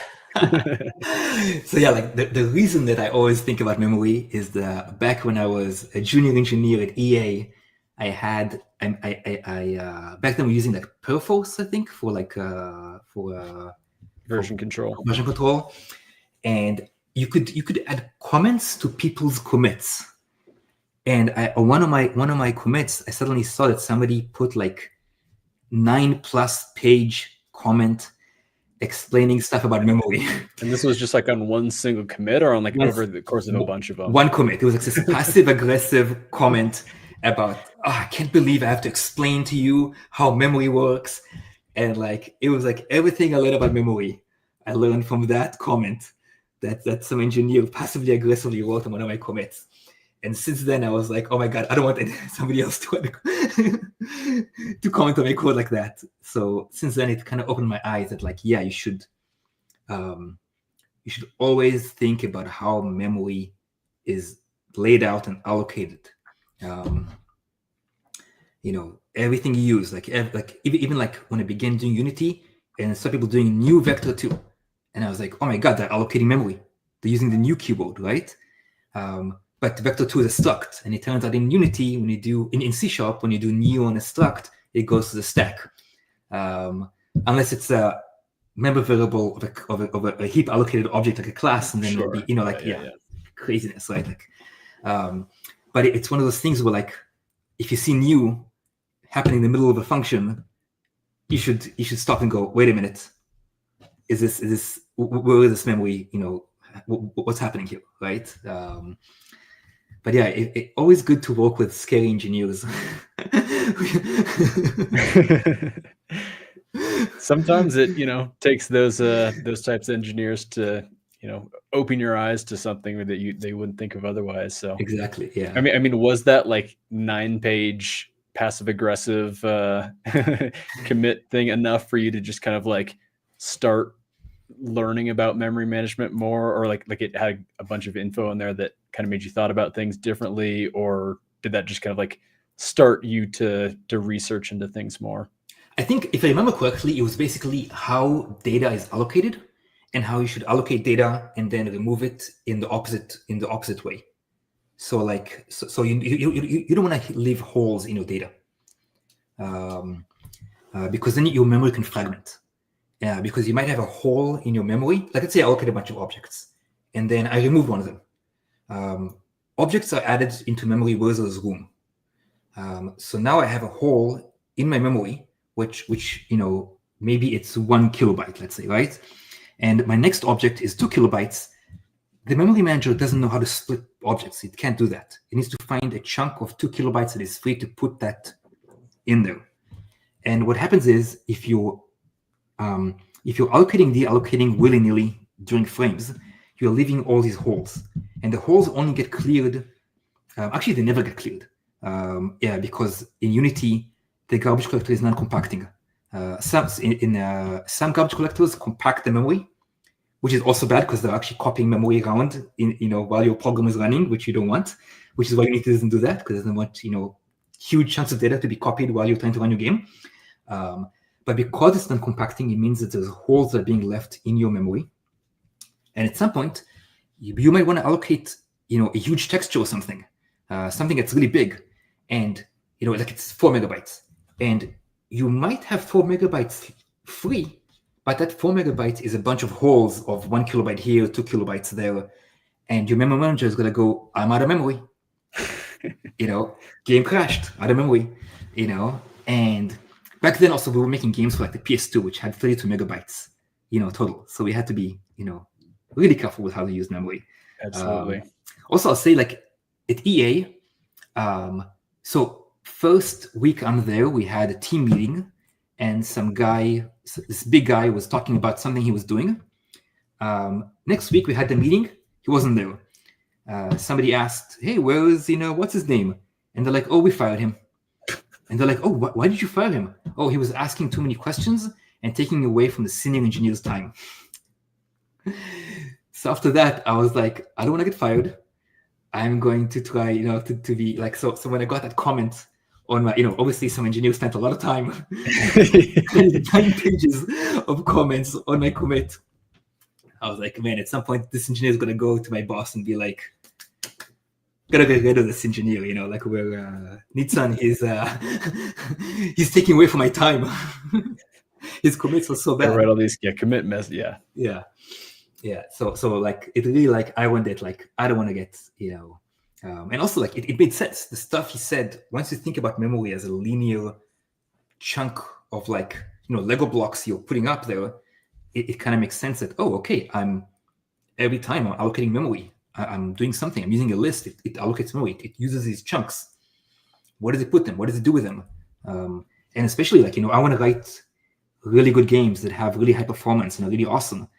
And to do that, I keep thinking about is the stuff that I'm doing how is it going to affect performance, right? Absolutely. Yeah. Actually, I do want to pull up actually a good question from chat here today. Yeah. From Mr. Awesome, please ask, isn't the point of a high-level language to move away from understanding the hardware? So how would you kind of respond to this? I have some thoughts, but I want to hear from you. I'd say it's the biggest issue ever. So I think that,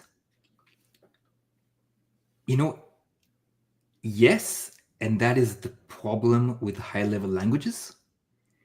And I think that basically you can get away with it, but the thing is that you're getting away with something. And yeah, the high-level language is doing stuff, but it won't necessarily do it well or do it right. And even the compiler optimizations, they might not actually be as good as what you can do. The compiler can only optimize so far, and writing your code in a way that makes it easier for the compiler to understand and optimize is actually can give you a performance boost. And even if you use these super high level languages like vibe coding, right? I mean, that's the highest of high level coding languages right there. I have friends who swear on Coaster and Claude, and they're like, "This is the greatest thing ever." They're doing all the everything with that.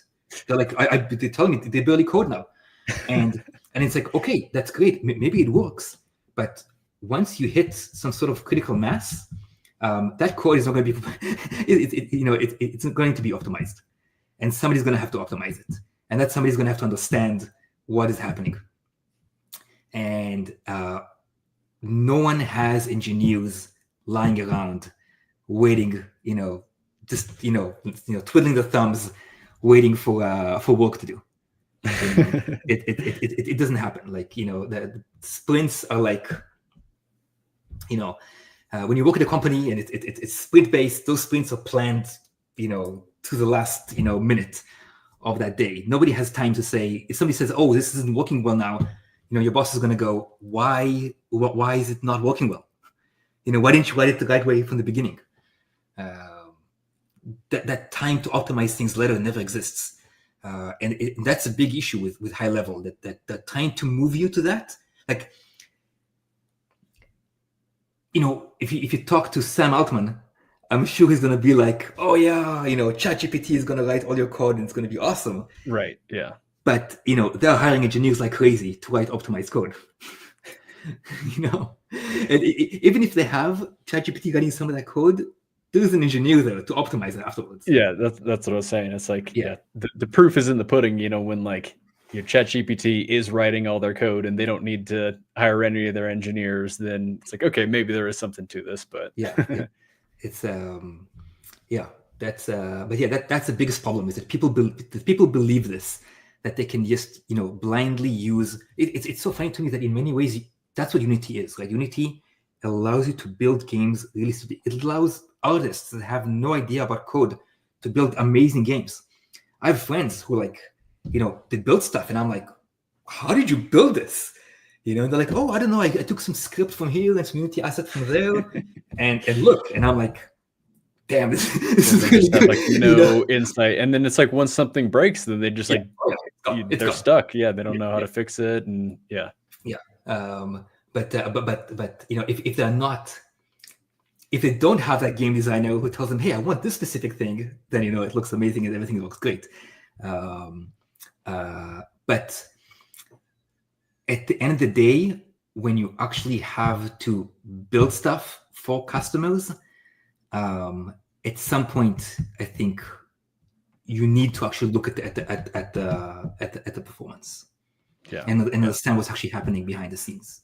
Yeah, absolutely. Yeah. And I think for me personally, for the point of having a high level language is so you can do things a lot easier than you might in a much lower level language.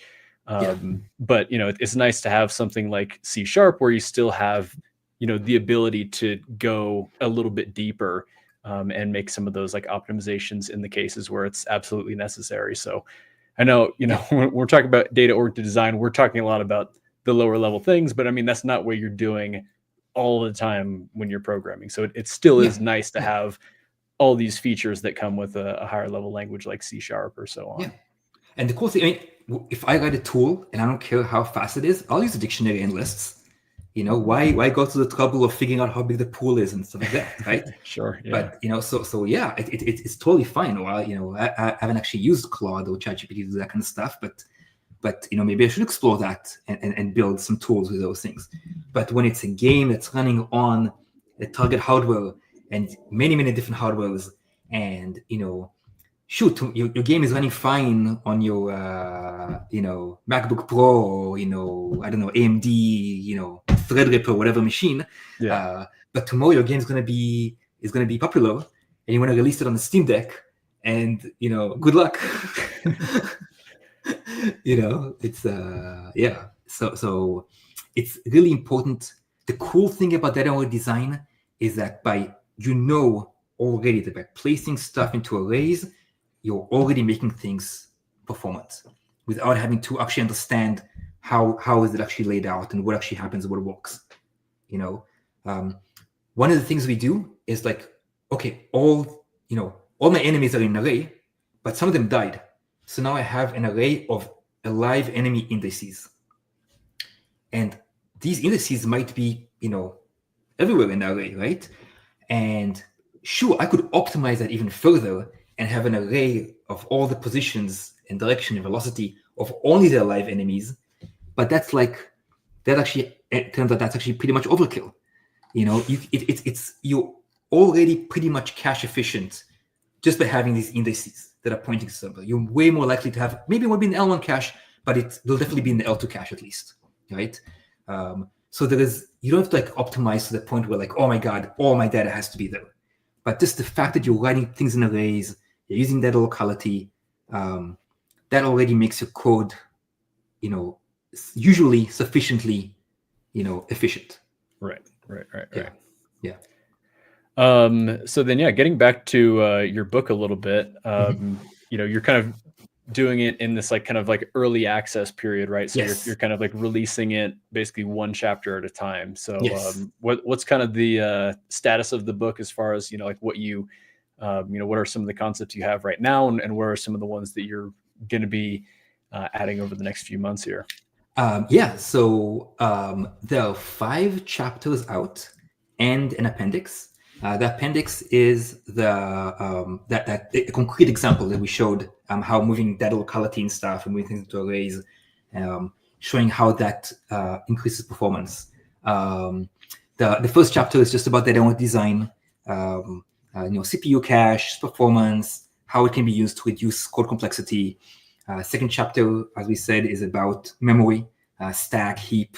The third one is actually how to lay out your data in the memory. So struct and classes, arrays. Then the fourth and fifth ones are actually how to architect a game in Unity using data-oriented design. And this is no ECS, as we said. This is just the plain put my data in arrays and have logic functions which take in data, transform it, output it. There is another appendix which is explaining that example I showed earlier with the DoD, the enemies bouncing around the screen, which if you run it on the device ends up having the DoD can simulate 10 times more enemies. And that builds up on the game that you build in chapter 4 and 5 to explain the architecture. And that's supposed to come out any day now. And then chapter 6, almost done, talks about asset management, saving loading games, and how to add a menu system by reducing code complexity, by approaching things using a data-oriented design approach of separating data and logic. Chapter 7 is going to be how do you actually handle changes in the code, and how do you handle multiple enemies, stuff like that. Chapter 8 is going to be about lists. and how to use arrays instead. So if you have like ammo that is firing, you might have a lot of ammo, very few ammo, which for most people would be like a list would be perfectly just you're adding ammo and removing ammo from the list. But we'll show how to do that using DoD and how it's so much faster. Next chapter is dictionaries and how to add multiple enemies. And then there's going to be a chapter about branching. And there's going to be a chapter about what do you actually use ECS and dots for. So now that we have the understanding of what data-oriented design is, how to implement it, basic level, yeah, and then we can. Because the issue is that when I look at ECS games and we look at the videos, people say how to build ECS games, and you can attest to that. You end up having a million systems, right? Like a whole lot of systems. I saw a video somebody was showing. Oh, let me show a simple game, and he had more than 50 systems in that game, and like something that should have been like 5, scripts. It should have been really simple. And that's what is so great about DoD is actually that it is that I lost my train of thought here. That DoD can be used to reduce code complexity, right?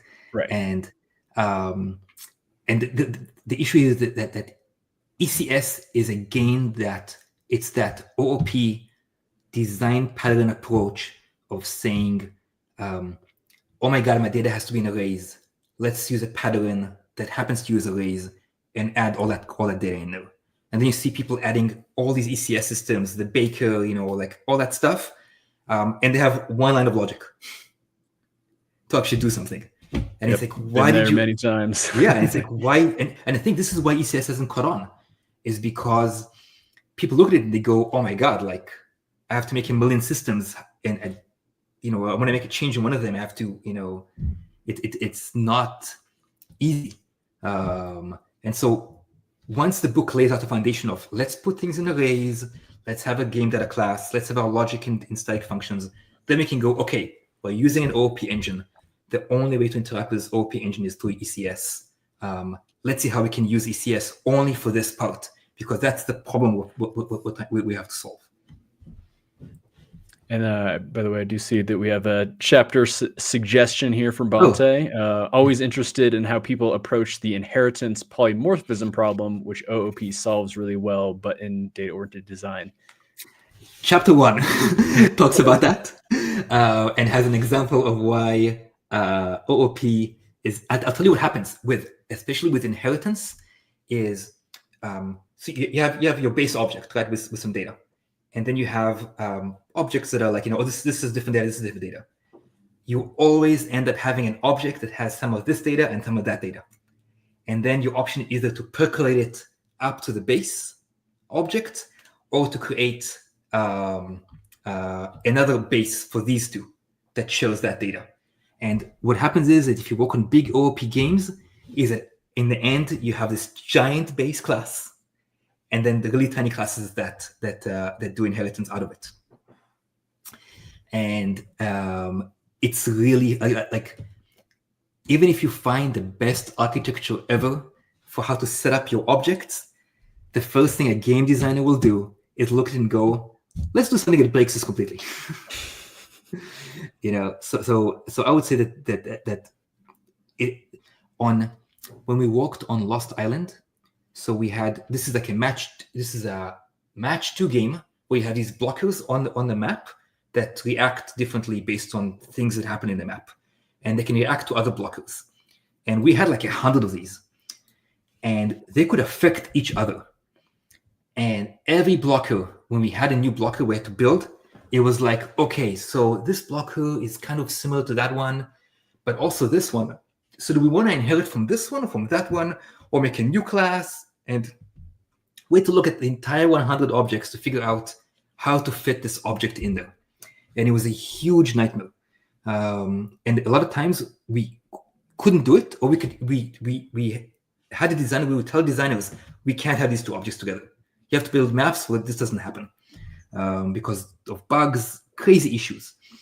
But with data-oriented design, when we're working on the mobile RPG game, when we had to add a new kind of an attack or new kind of skill or new kind of anything, all that the engineer had to do was say, okay, this is the data I need. I'm going to make a new array, and I need this data, which is all in this array, and I have to multiply together and add this array there, and I'm outputting this data, and I'm done. And so 2 years into development on the mobile RPG with 6 engineers, it took the same amount of time to add a new feature as it did on the first day. That's awesome. Compared to the OOP game, where it was like every new feature was like I would sit there with the artist and the game designer and then present the new blocker they want to add. And me and the engineer, I was a team lead, would sit there like this, like, oh my God. No. Like, what are we doing here? This whole like, nasty spaghetti web of dependencies, and you have to like unwind everything. And I tell them, like, do we really need this? Maybe we can simplify it. And they're like, no, Gardenscapes is doing this. We have to do the same one exactly. Like let's copy from another game. Like this is what mobile development is. Just copy from a different game, right? So like a designer on some other team in some other country in some other company made a decision, and I need to implement this in my game now. Into my spaghetti architecture. That's what it's like being on a massive company with thousands of employees. Like, and not everyone's in the same room together. Yeah, and you're copying features from other companies. So it's like, and it was a huge nightmare, and that was the biggest thing about DoD. I see the guy still talking about stuff, but there is an example in the book, and you can totally first of all, the book. So we talked about the MEEP, that it's early access. Right. One of the things you get access to a forum where you can talk to me. You can ask questions, and other readers can talk there, can argue with you. I can talk to you and argue with you. So that's pretty awesome. And it releases about a chapter every week. Buy the book. I'll be more than happy to to talk to people and argue with them. There is an example there. I didn't want, when I wrote the book, I haven't been doing OOP for a long time. So that the hardest part is once you converted, you're like, done with that forever. Exactly, yeah. So the hardest part is actually like, how do I show OOP examples when I haven't done OOP in a long time? But if people have OOP examples, I would love to talk to them. And then, we can sit together and think about how to actually solve it using that OOP design. And I think one of the cool things about your book too, that you were telling me before we went live here, is just how like a lot of the concepts and things that you are going to be implementing. You mentioned like asset management, saving, loading, all that stuff. Like a lot of this stuff is just like, this stuff you're kind of writing in the book is just like good game dev best practices. That like has some core concepts related to data-oriented design, but it's like, it does fit in the whole picture of like making a complete game. Exactly. Yeah. Like it's like, I have a tech editor, Ori Ben Noon. He's really great, and it's awesome that he reads the book, and he has that insight of a reader where I write something and he's like, I'm not sure people actually know how to build a menu system, or using only one scene. Why aren't you using a lot of scenes, And then I realized, let me actually explain that. And I have to think to myself, why am I only using one scene? Well, a scene is an object in memory that holds other game objects. Why would I have more than one? It's literally like I just use prefabs to load and unload. What advantage do I get from having multiple scenes? Why would you use multiple scenes? What happens when you have 2 scenes in memory? Where is the scene's memory actually allocated in? Like all these questions that you should ask yourself before you go, I'm going to throw a bunch of scenes into my Unity project, right? So a lot of the stuff there is that best practices, but also trying to tie it into, I'm doing data-oriented now. Let's think about the data and why that best practice fits the data-oriented approach. Yeah, I like that a lot. All right. Is there any other things that you want to talk about regarding the book, or any data-oriented design concepts that we might not have talked about that are still kind of interesting that you want to go into? Not at the top of my head. It's literally, it's not that. At the end of the day, it's just about putting your data in arrays. Write the code that does the thing. Write the code that does the changes, and don't be afraid. Like in one of the games I worked at, I was also advising this other company which was making an OOP game, and the CTO there was like, "Hang on, you have a giant file, a giant class full of arrays. Like that's like terrible. Like somebody from OOP comes and sees it, is like, what is this craziness?" But I told him, yeah, like, look, this is all the data that I need to run the game. It's like, and I can literally, like, if I ask him to show me the data to run the game, he doesn't know, because it's a million objects that each one, who knows what data each object has and how many of that object he has. But here, literally, and he's like, well, how do you fix something? It's like, oh, well, let's search for this thing. Here it is. I can search this one big file. Here is this array. I can look where it's used, and I can just fix it. It's like, so don't be afraid. It's very scary for somebody coming from OOP that, people hammered into you, like, you have to reuse code, you have to reuse object, you have to use object, you have to use inheritance. Design patterns. If you see, there's a lot of things that you see in DoD which are supposed to raise a flag in OOP, right? That somebody who's from OOP goes, oh my God, that's that, right? Like, that's something I shouldn't be doing. But in DoD, you should be doing that. And it's important to always ask, in DoD, we make all our variables public because we want to access the data. I think Richard Fabian talks about this in his book, that like, you want to access data. Even I think Mike Acton talks about that in his YouTube video, I think, that like, data should be approachable and you should be able to access it. So making everything public. And with OOP, it's like, my God, you should use, everything should be private, and you should use getter setters, for everything. And here it's like, no, we don't want to use getter setters, because getters and setters, we want the data as it is. The setter might change the data. They can hide, hide changes. Yeah. Exactly. So you don't want getter and setters. You want each data public. And people go, oh my God, that's terrible. And it's like, okay, why? And they're like, oh, it's bad for performance. Is it? Let's test it. Let's make, 1,000 public variables and see what happens, And it turns out it's not bad for performance. Nothing happens. There's nothing, So it's like, don't be afraid. A lot for people coming from OOP, it looks really scary and bad. But every time you see something and you go, oh my God, this is bad, always stop and ask yourself, why is it bad? Yeah. Maybe this can be a good question to end on here from Bante. What are your feelings about entities? Personally, for me, I tend to avoid entities where I can just use pure DoD. Because I know, kind of at the beginning of your data-oriented journey, you had mentioned that dots was still like very, very early on. But, why do you continue to use a more pure data-oriented design and still not jumping over to the ECS and dot side of things? So because of the of what we talked about, that ECS is like, it's a design pattern you're suddenly being forced to use for things that you don't necessarily need it for. So if I have a single line of logic that I need to modify, I need to create an entire ECS pattern for it. The system, the baker, like I even forget what's there, but there's like multiple classes you have to create for this one line of code that I could just throw into a logic class and make it static and just pass in the arrays. So the entities are only good for when you have to interact with things that Unity does that you have no way of doing otherwise.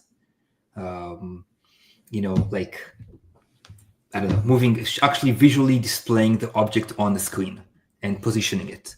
Then you want to use entities, because the transform is interfacing directly with Unity's APIs and rendering and all that. Yeah. So for that, if you're forced to use entities, then yes, but otherwise,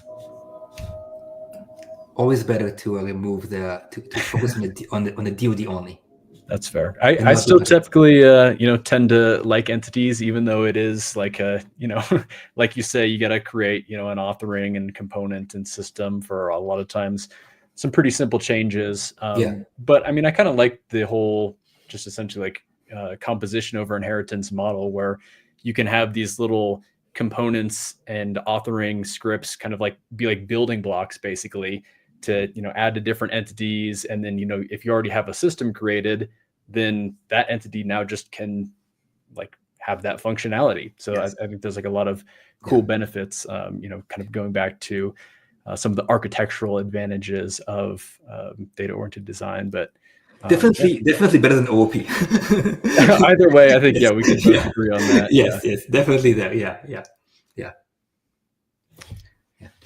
All right. Well, with that, I guess we can kind of wrap things up here. But do you want to give one final pitch for your book here?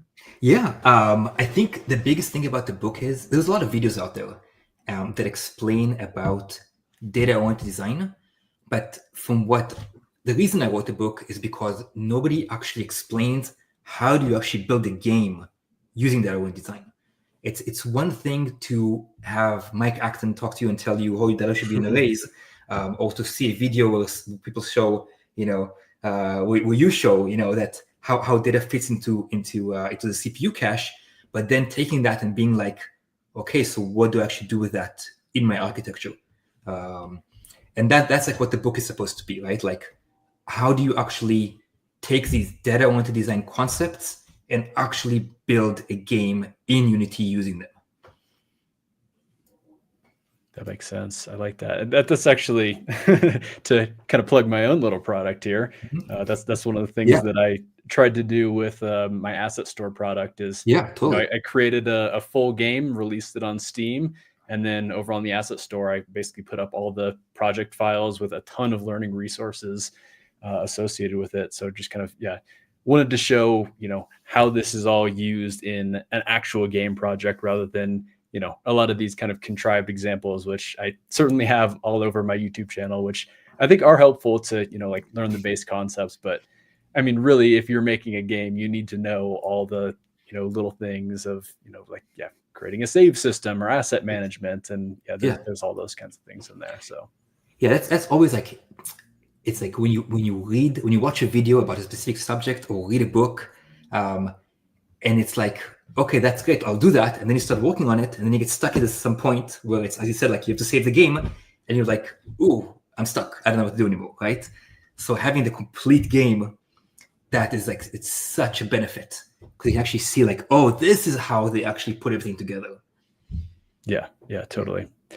All right. Well, with that, Nitzan, thank you so much for joining here today.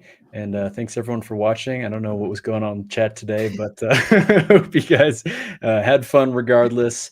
And we'll see you on another episode soon. And Nitzan, maybe we'll have you back on once your book is fully out.